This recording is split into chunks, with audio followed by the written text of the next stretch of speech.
Berkas kasus penyiraman air keras Andrianus telah dilimpahkan ke pengadilan militer tanpa kesaksian dari korban. Motif dendam pribadi yang diungkap auditor militer pun menuai kritik dari tim kuasa hukum korban. Bagaimana peradilan militer ini bisa mengungkap fakta motif penyiraman air keras Andrianus secara transparan? Kita bahas bersama Guru Besar Hukum Pidana Universitas Jenderal Sudirman, Prof. Hipnu Nugroho. Prof. Hipnu, selamat petang. Selamat petang, Mbak. Prof. Hipnu, kalau alasannya tetap memenuhi syarat minimal 2 alat bukti, tapi pelimpahan berkas ke pengadilan militer tanpa keterangan dari saksi Andrianus itu bisa dilakukan? Ya, kalau kita melihat suatu konsep penyelesaian due process of law, apalagi Andrianus itu masih dalam keadaan sakit, tapi bisa bicara, tapi bisa menyatakan pendapat, sebaiknya juga dimintai pendapat. Kan gitu, kecuali si korban memang tidak bisa dilakukan suatu diskusi. Kan gitu, Mbak. Karena dalam suatu undang-undang memang cukup 2 alat bukti. Dengan demikian kalau kita melihat suatu konsep ini tampaknya kurang sempurna, kecuali Pak Andrianus tidak bisa berkomunikasi. Itu kita lihat. Kan Andrianus, sorry, Prof. Hipnu. Ya, Pak Andrianus. Ya, itu kalau bisa menyatakan pendapat bicara, apalagi tadi misalnya surat, saya kira wajib dimintai pendapat ya, suatu due process Allah. Kenapa sih bisa terjadi? Kenapa ada penyiraman dan sebagainya? Itu yang sebagai bentuk konteks suatu komprehensif dalam membuka tabir suatu masalah. Begitu, Mbak, kita. Berarti kalau misalnya sebenarnya masih bisa dimintai keterangan, apakah artinya kurang sempurna itu apa dampaknya? Apakah tidak validkah? Ya, dalam hal seperti ini tidak sempurna itu dalam artian adalah tidak melibatkan sebagai keterangan korban. Kan gitu kan. Karena bagaimana juga korban orang dewasa ada dan bisa menyatakan pendapat. Dengan demikian sebagai bentuk seperti ini, karena undang-undang sekarang pertanyaan begini, Mbak, apakah peradilan militer itu pendekatan formal ataukah pendekatan material? Karena dalam suatu konsep peradilan itu adalah mencari kebenaran material. Dalam konsep mencari kebenaran material, mau tidak mau korban juga harus sudah diperiksa. Kan gitu, kita lihatnya.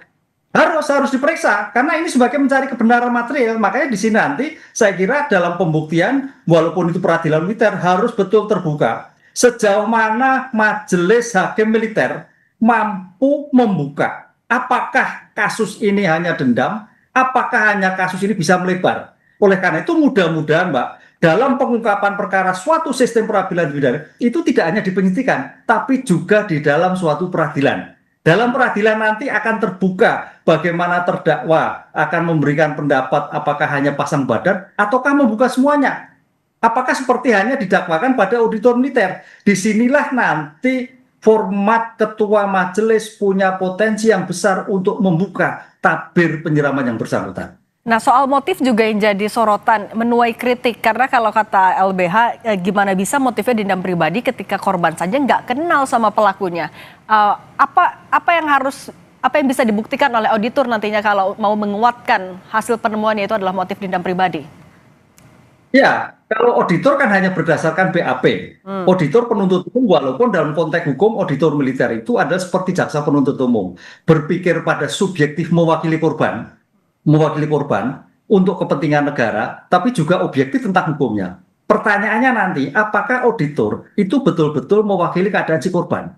Itu kita lihat. Apakah hanya berdasar pada sebagai bentuk dendam? Disitulah nanti saya kira kalau kita hanya mengandalkan auditor sulit, tapi bagaimana mengandalkan majelis militer untuk bisa mengungkap seluas-luasnya. Jika dalam konteks, kalau misalnya juga dalam prosesnya tidak ada pemeriksaan dari korban Andrianus, apakah kuat sebenarnya dugaan motif dendam pribadi ini?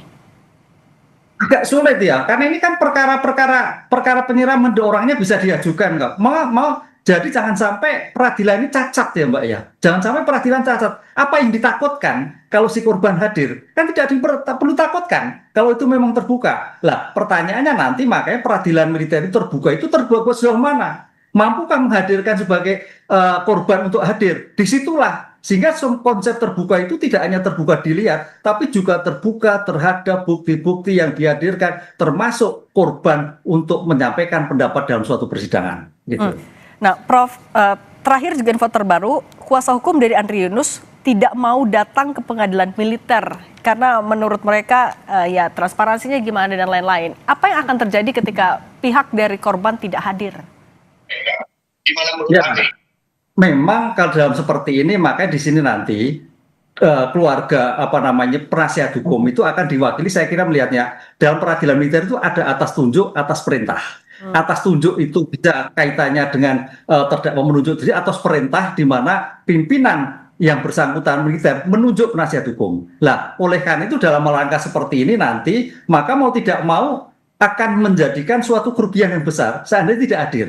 Nah, disitulah saya kira penasihat hukum yang ditunjuk dan penuntut umum yang ditunjuk harus juga memberikan keleluasaan dalam suatu pemeriksaan ini. Jadi janjinya kan terbuka, dengan demikian tidak ada yang tutupi, Mbak. Termasuk juga majelis bisa memberikan suatu bukti-bukti yang lain, bisa menyampaikan apakah ada bukti. Disitulah nanti korban wajib hukumnya diminta untuk di dalam suatu persidangan. Jangan sampai dia tidak minta, karena itu menjadi kesesatan nanti. Sehingga yang terjadi peradilan nanti terbuka, termasuk ketika korban menyampaikan bukti-bukti yang lain, informasi yang lain terhadap kasus yang bersangkutan. Inti dari peradilan pidana adalah mencari kebenaran material.